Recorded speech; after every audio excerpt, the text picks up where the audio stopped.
Hi friends, இப்போ நம்ம உருளைக்கிழங்கு பலாக்கொட்டை தொக்கு எப்படி செய்யறதுன்னு பார்க்க போகிறோம். ஒரு கடாயில்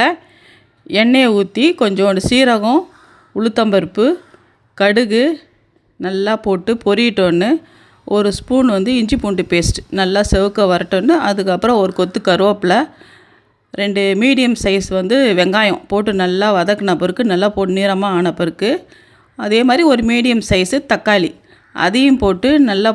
பொன்னிறமாக ஆகி ரெண்டும் சேர்ந்து நல்லா மிக்ஸ் ஆகி தொக்காக வரும்போது வேக வச்ச பலாக்கொட்டை அதை 2ஆக கட் பண்ணி அதில் போட்டு அதுவும் நல்லா வதக்கிட்டு, அதுக்கப்புறம் 1/4 ஸ்பூன் மஞ்சள்தூள், 2 ஸ்பூன் மிளகாத்தூள், தேவையான அளவு உப்பு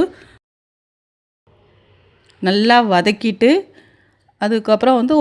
ஒரு கிளாஸ் 1.5 கிளாஸ் தண்ணியை விட்டு நல்லா கொதிக்க விடணும். கொதிக்க விட்ட பிறகு நல்லா அடுப்பை நல்லா ஹையில் வச்சுட்டு தட்டு போட்டு நல்லா மூடி வச்சிடணும். அப்புறம் கொஞ்சம் நேரம் கழித்து அது பார்க்குறதுக்கு தண்ணிலாம் சுண்டி கொஞ்சம் வந்த பிறகு வேக வச்ச உருளைக்கிழங்கு ஒரு பெரிய உருளைக்கிழங்காக போட்டு நல்லா கலரி விட்டுக்கிட்டே இருந்து, அதுக்கப்புறம் தட்டு போட்டு மூடிட்டு சிம்மில் அடுப்பில் வச்சிட்டோன்னா, அதுக்கப்புறம் கொஞ்சம் நேரம் கழித்து பார்த்தோன்னா அப்புறமா அந்த எண்ணெயெல்லாம் கொஞ்சம் நல்லா அப்படியே பிரிஞ்சு நல்லா அப்படியே தொக்கு இதில் வரும். அதுக்கப்புறம் கொத்தமல்லியை போட்டு தூவி இறக்கிட்டோன்னா சுவையான பலாக்கொட்டை உருளைக்கிழங்கு தொக்கு ரெடி.